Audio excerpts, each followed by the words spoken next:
It feels really wonderful. Yes, we have achieved just in 2 days. This revelation was, I guess, will name in the history, and it was really good thing that we have did. Yeah. So, going forward, what do you want in the future? Going forward, I want my Nepal, my country, to be corruptionless and very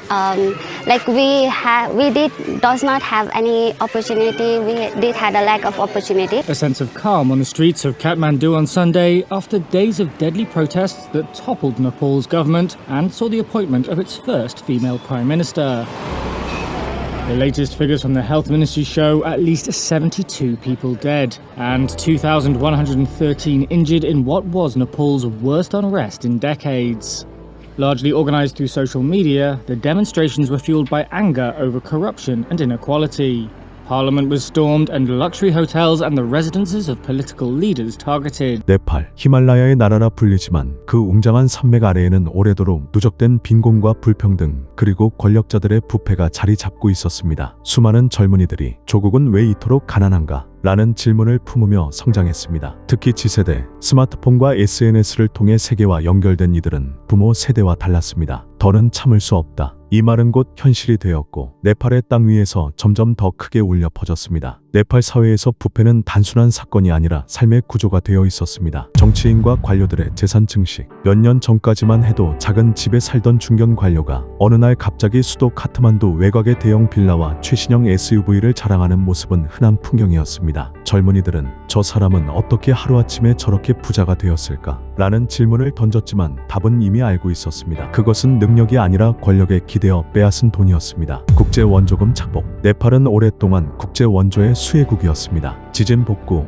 빈곤 퇴치, 교육 지원이라는 이름으로 흘러들어온 수십억 달러의 자금. 하지만 마을에 지어지기로 한 학교는 흔적조차 없었고 병원에는 약품이 바닥난 지 오래였습니다. 대신 국회의원과 장관들의 집에는 값비싼 수입 가구와 장식품이 가득 들어섰습니다. 한 청년은 이렇게 토로했습니다. 우리를 돕겠다며 들어온 돈은 결국 우리를 더 가난하게 만들었다. 취업비리. 공무원 시험에 합격하려면 최소 몇천 달러의 뇌물이 필요하다는 것은 공공연한 비밀이었습니다. 가난한 집안의 아들은 아무리 노력해도 합격할 수 없었고 가진 집안의 자녀는 시험지를 보기도 전에 이미 자리를 예약해 놓았습니다. Z세대는 이런 불공정을 태어날 때부터 미래가 결정된 사회로 느꼈습니다. 결국 부패는 네팔의 시스템을 먹어치운 것이 아니라 시스템 그 자체가 되어 있었습니다. 사람들은 뇌물이 없으면 여권 하나 발급받을 수 없었고 병원에 들어가 치료를 받기 위해서조차 뒷돈을 챙겨야 했습니다. 이런 현실은 젊은 세대에게 나라가 자신들의 미래를 지켜줄 것이라는 신뢰를 완전히 앗아갔습니다. 네팔의 젊은 세대는 태어날 때부터 이민을 꿈꾸는 세대라 불렸습니다. 조국에서 기회를 찾기보다 한국의 건설 현장, 두바이의 고층 빌딩 공사장, 말레이시아의 공장에서 땀 흘려야만 가족을 먹여 살릴 수 있었습니다. 해외 노동 송출의 그늘. 네팔의 공식 통계에 따르면 GDP의 4분의 1 이상이 해외에서 보내오는 송금에 의존하고 있습니다. 아버지가, 형이,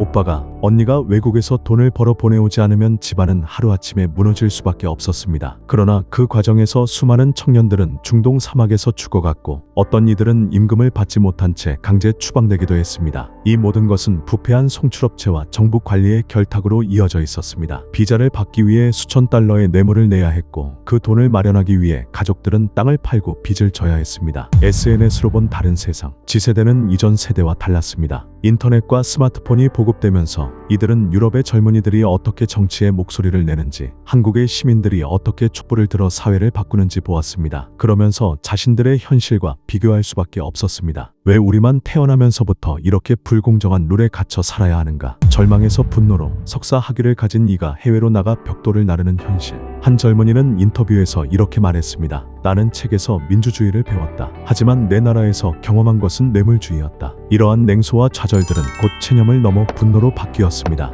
Traction in Nepal in recent months. That was driven by posts showing Nepo babies, the children of Nepalese politicians, enjoying expensive vacations and designer lifestyles. But it was a government decision to ban social media that then spectacularly backfired, triggering an unprecedented outpouring of anger among the youth. 19-year-old Pradeep Mangal describes how activists then used VPNs, virtual private networks, to bypass the social media ban. And central to the process was a former DJ and his previously obscure non-profit. Sudan Gurung, founder of Hami Nepal or We Are Nepal, used Instagram and the Discord app, popular among gamers, to issue calls to action that the group says reached tens of thousands. Hami Nepal's early social media posts on Discord became so influential that they were referenced on national television. As protests grew violent, the group also identified messages it termed fake news and shared hospital phone numbers. Hami Nepal members, who asked not to be identified for security reasons, said Gurung and the group's other leaders have since become central to high-stakes decisions. That includes the appointment of Nepal's interim leadership. 네팔의 지세대는 단순히 가난에 분노한 것이 아니었습니다. 그들이 분노한 것은 자신들이 노력해도 결코 달라질 수 없는 사회와 그곳에 만연한 부패가 모든 길을 가로막는 구조였습니다. 그래서 그들은 거리로 나설 수밖에 없었습니다. 그것은 생존을 위한 최후의 선택이었습니다. 시위의 시작은 아주 사소한 사건에서 비롯되었습니다. 한 대학생이 경찰의 부당한 체포와 폭행을 SNS에 올린 것이었습니다. 그 영상은 곧바로 퍼져나갔고 우리도 언제든 저렇게 당할 수 있다는 공포와 분노가 번져갔습니다. 이어 비자 발급 비리 사건이 폭로되면서 불이 붙었습니다. 정부 관리들이 청년들에게 수천 달러를 요구하며 해외 취업 비자를 팔아넘기고 있었다는 사실이 드러난 것입니다. 이 사건은 수많은 가난한 가정의 치명타였고 젊은이들에게는 도망치고 싶어도 도망칠 수 없는 나라라는 절망을 남겼습니다. 네팔 카트만두의 중심가 탐해거리, 밤에는 관광객으로 북적이던 이곳에 이제는 청년들의 구호가 메아리 쳤습니다. 부패 타도 청년에게 미래를. 수백 명으로 시작된 시위는 곧 수천 명으로 불어났습니다. 지세대는 SNS를 통해 실시간으로 시위 장소를 공유했고 경찰의 움직임을 추적하며 디지털 저항을 벌였습니다. 특징적인 건 이들은 단순히 돌을 던지고 폭력적으로 물든 군중이 전부가 아니었다는 점입니다. 영어와 힌디어, 네팔어를 동시에 사용해 국제 여론을 의식했습니다. 그러나 정부의 대응은 냉혹했습니다. 최루탄과 곤봉, 고무탄환과 대규모 연행, 경찰은 시위 현장을 차단했고 시위 주도자를 외국 세력의 사주라며 몰아세웠습니다. 부패한 권력은 자신들이 지켜야 할 젊은이들을 오히려 적으로 규정했습니다. 억압은 분노를 더 키웠습니다. 젊은이들은 체포된 동료들의 얼굴을 SNS에 올리며 우리를 기억하라 는 해시태그 운동을 벌였습니다. 이 과정에서 시위는 더 이상 단순한 부패 청산 요구가 아니게 되었습니다. 그 시위는 이제 네팔 국민들의 존엄과 생존을 지키려는 투쟁으로 격상되었습니다. 시위는 점점 더 격렬해졌습니다. 돌을 던지는 청년들이 경찰 버스를 뒤집는 장면이 목격되었고 군이 배치될 것이라는 소문이 돌았습니다. 떠날 것인가, 싸울 것인가. 많은 이들이 이미 해외로 떠났지만 남은 청년들은 끝내 싸움을 택했습니다. 네팔 지세대의 투쟁은 단순한 시위가 아니었습니다. 그것은 부패로 무너진 나라에서 젊은 세대가 스스로 미래를 되찾으려는 몸부림이었습니다. 하지만 역설적으로 그들의 투쟁은 네팔 사회에 남아있는 마지막 신뢰마저 무너뜨렸습니다. 정치인과 경찰, 그리고 제도에 대한 신뢰, 모두가 사라진 자리에는 분노와 절망만이 남아있었습니다. 히말라야의 눈은 여전히 희고 순결하지만 그 아래 네팔의 청춘은 더럽혀진 권력의 손에 짓밟혔다. 그러나 기억하라. 역사는 언제나 젊은이의 분노에서 다시 시작된다. My whole life I just wanted to